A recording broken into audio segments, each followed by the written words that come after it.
سب سے پہلے خبر یہ کہ کوئٹہ میں لڑکیوں کی نازیبا ویڈیو بنا کر بلیک میل کرنے کے اسکینڈل میں متاثرہ لڑکیوں کے افغانستان جانے کا انکشاف ہوا ہے۔ وزیر اعلیٰ بلوچستان عبدالقدوس بزنجو کا کہنا ہے کہ خواتین کی بازیابی کے لیے افغان حکام سے رابطے میں ہیں۔ ماں اور بہنوں کی آبرو سے کھیلنے والے کسی معافی کے مستحق نہیں۔ دوسری جانب ویڈیو اسکینڈل میں ملوث 2 ملزمان کو مزید 7 روزہ جسمانی ریمانڈ پر پولیس کے حوالے کر دیا گیا۔ مزید تفصیلات جانتے ہیں اپنے نمائندے ندیم کوثر سے۔ ندیم جی، اس ویڈیو اسکینڈل کے سامنے آنے کے بعد اس حوالے سے ایک مقدمہ کچھ دن پہلے درج کیا گیا تھا، جس میں عدالت نے انہیں 14 روزہ جسمانی ریمانڈ پر پولیس کے حوالے کیا تھا۔ آج ایک اور لڑکی سامنے آئی ہے جس نے ایک اور مقدمہ درج کرایا ہے ملزمان کے خلاف، جس پر پولیس نے ان دونوں گرفتار ملزمان کو جو ہے جوڈیشل مجسٹریٹ 9 کی عدالت میں پیش کیا، جنہوں نے ان ملزمان کو 7 روزہ ریمانڈ پر پولیس کے حوالے کر دیا ہے۔ جبکہ اس کیس میں جو تیسرا ملزم ہے وہ ابھی تک پولیس گرفتار کر نہیں سکی ہے اور اسی گرفتاری کے لیے چھاپے مارے جا رہے ہیں۔ جی بہت شکریہ ندیم تفصیلات کے لیے۔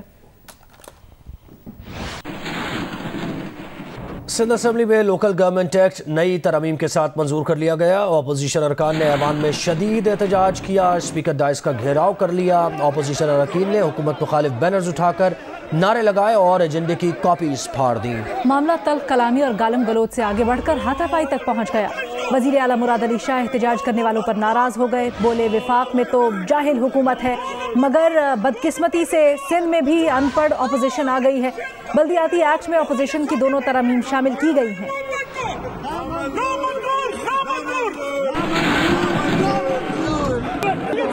یہ ہنگامہ ہے سندھ اسمبلی کا۔ وزیر بلدیات ناصر شاہ نے لوکل گورنمنٹ ترمیمی ایکٹ مزید ترامیم کے لیے پیش کیا تو اپوزیشن ارکان اسے کالا قانون کہتے اور حکومت مخالف نعرے لگاتے اسپیکر ڈائس کے سامنے آ گئے۔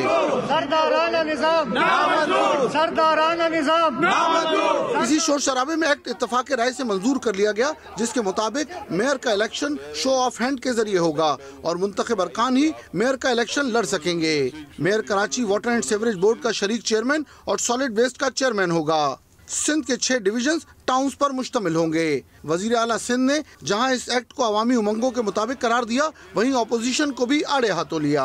اس صوبے کی بدقسمتی ہے کہ ایک ان پڑھ اپوزیشن آ گئی ہے، جو کوئی بھی کام اگر کرنا بھی چاہتی ہے تو نہیں کر سک رہی ہے۔ فیڈرل گورنمنٹ میں بھی ایک جاہل اور ان پڑھ گورنمنٹ آ گئی ہے، جو شدید مہنگائی کا طوفان آیا ہوا ہے، گھروں کے چولہے بند کر دیے۔ وزیر اعلیٰ کے طرز پر پی ٹی آئی ارکان نے ایجنڈے کی کاپیاں پھاڑ کر وزیر اعلیٰ کی طرف اچھالی تو حکومتی ارکان بھی پیچھے نہ رہے اور اس کے بعد پارلیمانی زبان کے چراغوں میں روشنی نہ رہی۔ ایوان میں Sindh solid waste management board ترمیمی بل، سندھ فیکٹریز ترمیمی ایکٹ اور سندھ سول کوڈز ترمیمی بل بھی کثرت رائے سے منظور کر لیے گئے۔ کیمرامین سجاد حسین کے ساتھ کامران رضی، جیو نیوز، کراچی۔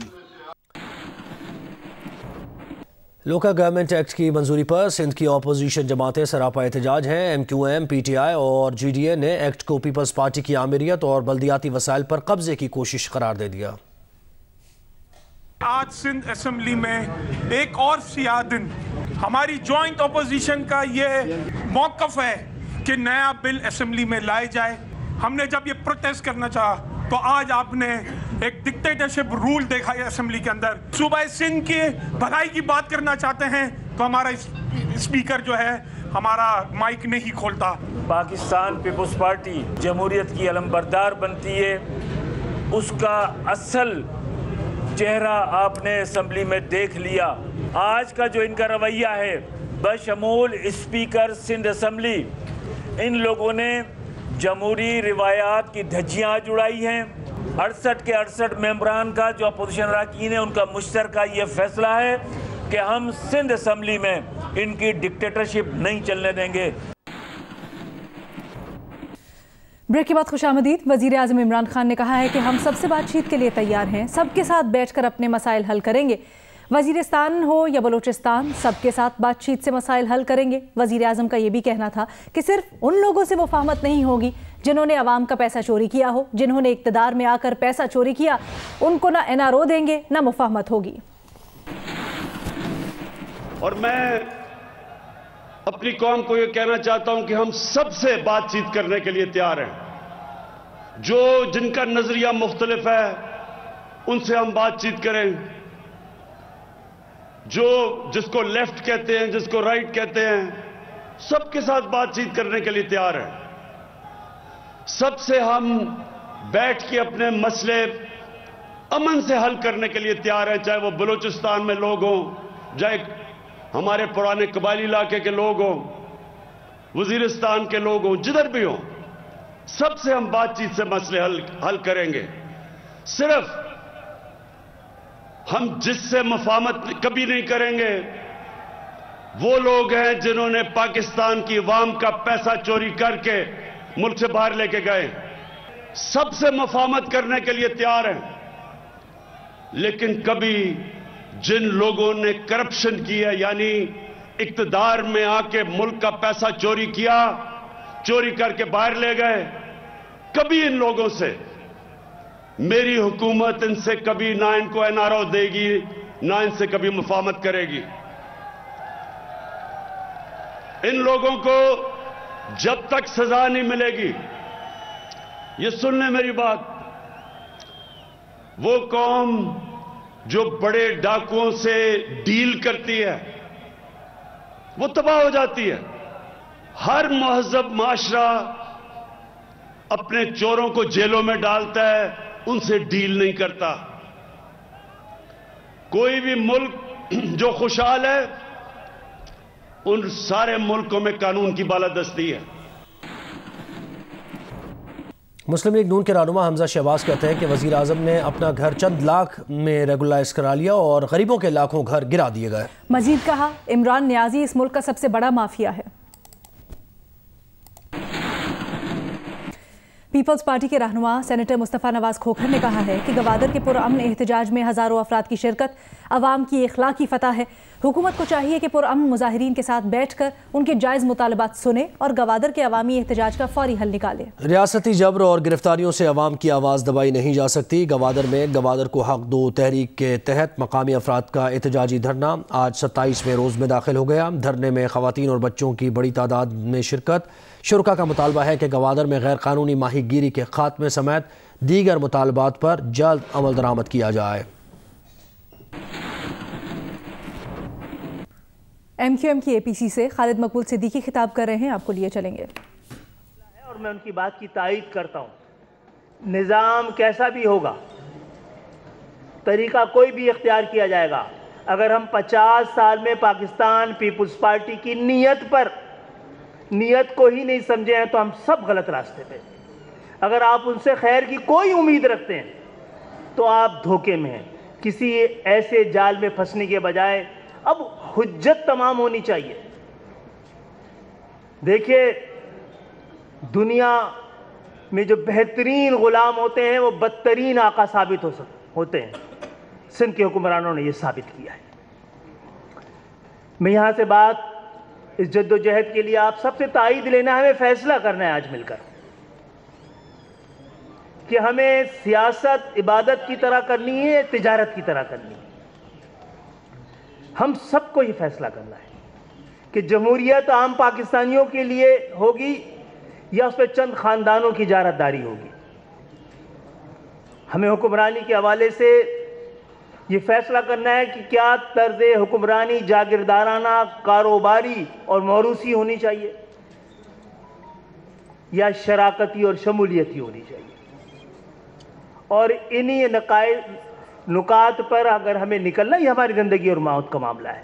ہم سمجھتے ہیں کہ پاکستان کا استحکام جمہوریت کے استحکام سے وابستہ ہے, اور یہ کیسی بدنصیبی ہے اس ملک میں کہ جب یہاں پر جمہوریت نہیں ہوتی ہے تو بنیادی جمہوریت آ جاتی ہے, اور جب جمہوریت آتی ہے جس کو ہم جمہوریت کہتے ہیں تو بنیادی جمہوریت ختم ہو جاتی ہے. اس دفعہ بھی حکمرانوں نے عدالتوں کے حکم سے مجبوراً بلدیاتی انتخابات کرانے پر مجبور ہوئے ہیں. آئیے ہم مل کر فیصلہ کریں آج کہ جمہوریت کو اسی وقت مکمل جمہوریت ہم قرار دیں گے جب تینوں ٹیئرز کی جمہوریت انٹیکٹ ہوں گی. آئیے ایک اور کانفرنس کر ہم اس نتیجے میں پہنچیں کہ جب تک third tier of government intact نہ ہو تو عام انتخابات قومی اور صوبائی اسمبلی کے انتخابات کے لیے بلدیاتی حکومت کا ہونا اس کو مشروط کر دیا جائے. آئیے ہم فیصلہ کریں کہ اس تھرڈ ٹیئر آف گورنمنٹ کو، شہری حکومت کو، بلدیاتی حکومت کو، ٹاؤنز کی حکومت کو، یونین کونسلوں کی حکومت کو، اس کو حکومت سمجھتے ہوئے آئینی تحفظ دیا جائے. اگر آپ ان کو آئینی تحفظ نہیں دیں گے، اگر آپ اختیارات نہیں دیں گے، تو ہمارے ساتھ سب لوگ، اگر آپ نے یہ نہیں کیا تو پاکستان کا مقدر لسانی سیاست اور علاقائی سیاست کے علاوہ اور کچھ نہیں. مجھے کہنے کی اجازت دیجئے، قائد اعظم اور لیاقت علی کے بعد کیا پاکستان میں کوئی قومی لیڈر پیدا ہوا ہے؟ نہیں. آپ نے وہ طرز سیاست، وہ طرز حکومت پاکستان میں رکھنے نہیں دی گئی ہے. ہم 18ویں ترمیم کو رول بیک کرنے کا مطالبہ نہیں کرتے، ہم کہتے ہیں اس پہ مکمل اس کی روح کے مطابق عمل کیا جائے. 18ویں ترمیم ڈیولوشن آف پاور کے لیے تھی، یہ ایکیومولیشن آف پاور کر گئی ہے صوبوں میں. ہم اس صوبوں کو تحصیل، ڈسٹرکٹ اور ڈویژن کی طرح ایک ایڈمنسٹریٹو یونٹ سمجھتے ہیں، اس کو دھرتی ماں نہیں سمجھتے. اگر کوئی صوبوں کی تقسیم کو غداری کہتا ہے تو وہ سب سے بڑی غداری ہے، لیکن آج کا موضوع صوبہ نہیں ہے، اس پر کبھی اور بحث کے لیے کر دی جائے گی. لیکن آپ نے نچلی سطح پر اختیارات نہیں دیے تو یہ آواز اٹھنی فطری ہے اور ضروری ہے. تو ہم اور آپ مل کر، سب سے پہلے ہم نے اس میں نقطہ ڈالا تھا، تو طے کر لیجئے کس دن ہم لوگ مل کر آپس میں ایک ایسا بلدیاتی ایکٹ اور نظام مل کے بناتے ہیں اور سندھ اسمبلی سے آغاز کرتے ہیں. یہی نظام پورے پاکستان کی مقدر کو بدلنے کا باعث بنے. کراچی سے آپ مناظر دیکھ رہے ہیں جہاں پر MQM پاکستان کی APC یعنی کل جماعتی کانفرنس ہو رہی تھی اور خالد مقبول صدیقی اس سے خطاب کر رہے تھے. نوبیل انعام حاصل کرنے والی فلپائنی صحافیہ ماریا ریسا نے اپنی نوبیل پرائز تقریر میں صحافیوں کو درپیش خطرات، سوشل میڈیا کی اٹھان سے پیدا ہونے والی خرابیوں سے پردہ اٹھا دیا اور دنیا میں اظہار رائے کی آزادی کے کم ہوتے مواقع پر تشویش کا اظہار کیا. اپنی تقریر میں ماریا ریسا کا کہنا تھا کہ ٹیکنالوجی کی وجہ سے جھوٹ کے وائرس نے سب کو متاثر کیا، ہمیں ایک دوسرے کے خلاف کھڑا کیا، ہمارے خوف، غصے، نفرت کو سب کے سامنے لے آیا. Studies have shown that lies laced with anger and hate spread faster and further than facts. These American companies controlling our global information ecosystem are biased against facts, biased against journalists. They are by design dividing us and radicalizing us. An invisible atom bomb has exploded in our information ecosystem, and the world must act as it did after Hiroshima. Like that time, we need to create new institutions like the United Nations. ماریا ریسا نے کہا کہ صحافیوں کو غیر جانبدار نہیں سچا ہونا چاہیے. ہمیں صحافیوں کو نشانہ بنانے والی ریاستوں کے خلاف کھڑے ہو کر آزاد صحافت کو زندہ رہنے میں مدد کرنے کی ضرورت ہے. We need to help independent journalism survive. First, by giving greater protection to journalists and standing up against states which target journalists.